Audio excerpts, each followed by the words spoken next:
আসসালামু আলাইকুম। আজ আমি ডিমের কোরমা বানাবো, সেই রেসিপিটা তোমাদের সাথে দেখাবো।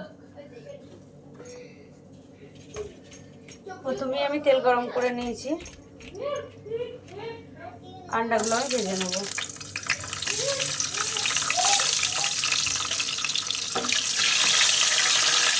আন্ডাগুলো খুব ভাজবো না, হালকা ভেজে নেবো।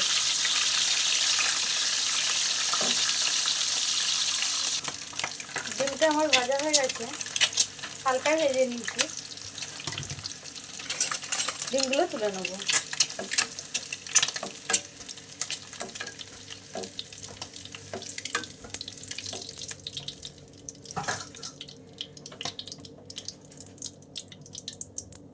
ডিমের কোরমা রান্নার জন্য ফোড়ন দিচ্ছি।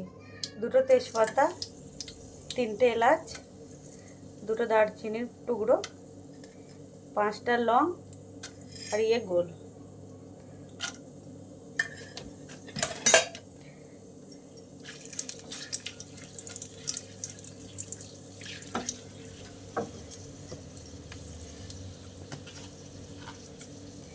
আর এখানে আমি একটা পেস্ট বানিয়ে রেখেছিলাম, 10টা কাজু বাদাম আর একটা মিডিয়াম সাইজের পেঁয়াজ পেস্ট করে রেখেছি, এটা দিয়ে দেবো।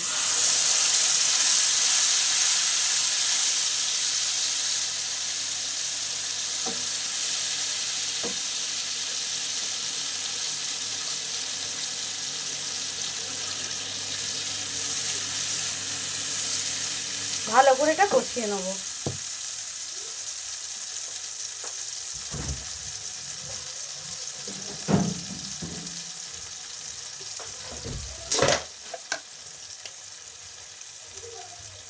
আদা রসুনের পেস্ট,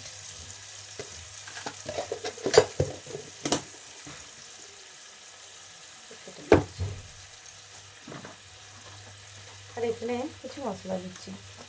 নুন,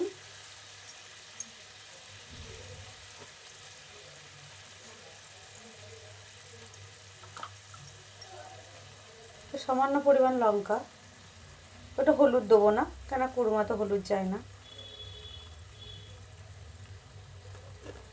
একটু জিরে,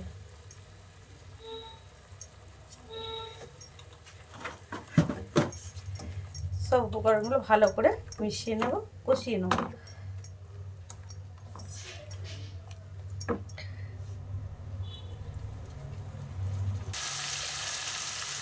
মশলাটা থেকে তেল ছেড়ে চলে এসছে, গন্ধও চলে গেছে।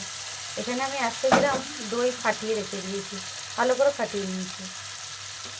দিয়ে এই দইটা আমি এখানে ঢেলে দেবো, কিন্তু গ্যাসের ফ্লেম কিন্তু আস্তে করে দেবে, কেন নাহলে দই ফেটে যাবে।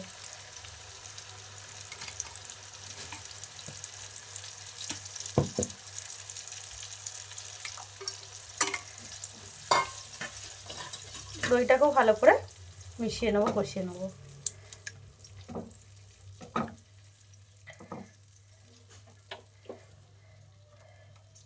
গ্যাসটা না আস্তে করে রাখলে দইটা ফেটে যাবে, তাই দইটা ফেটে গেলে রান্নাটা ভালো হবে না।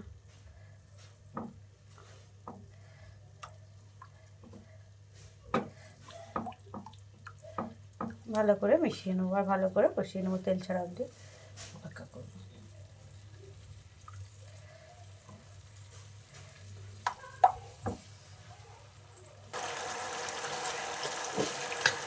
এতে সামান্য চিনি দিচ্ছি,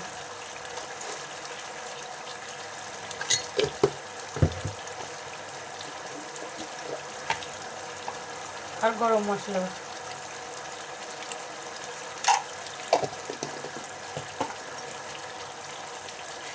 আরও ভালো করে এখনো ভুনবো। মশলাটা থেকে পুরো তেল ছেড়ে এসছে, আমি ডিমগুলো দিয়ে দেবো। ডিমগুলো দিয়ে আরেকটু কষিয়ে নেবো।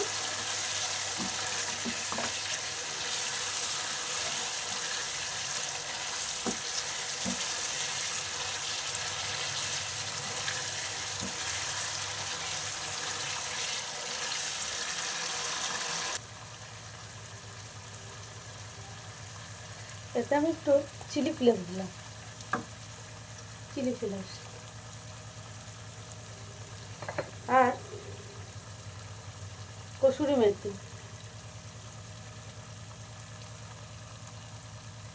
কসুরি মেথি আর চিলি ফ্লেক্স।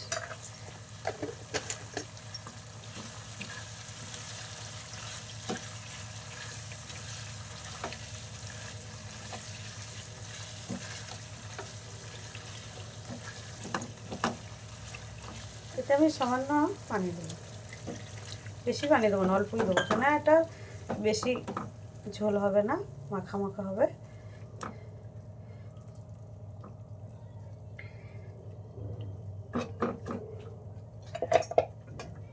এটা আমি ঢেকে দিলাম।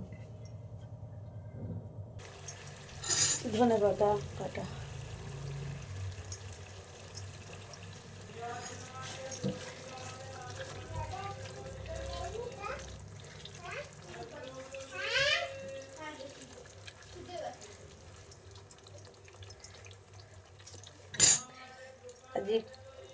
প্রথমে পেঁয়াজ বেরেস্তা করে আমি তুলে রেখেছিলাম, সেই বেরেস্তাটা ওর উপর দিয়ে দেবো।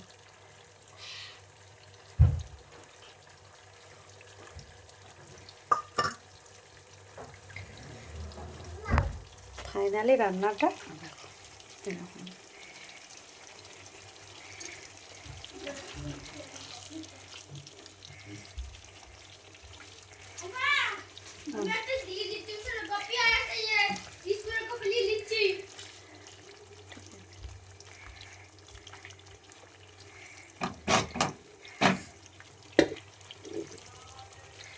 তারপরেও আমি গান ঢেলে দেখাচ্ছি তোমাদের। ফাইনালি রান্নাটা এরকম দেখো, ডিমের কোরমা। তোমরা ভাত দিয়েও খেতে পারো, রুটি দিয়েও খেতে পারো, আর লুচি দিয়েও খেতে পারো। ভাত দিয়েও ভালো লাগে আর রুটি দিয়েও ভালো লাগে। আল্লাহ হাফেজ।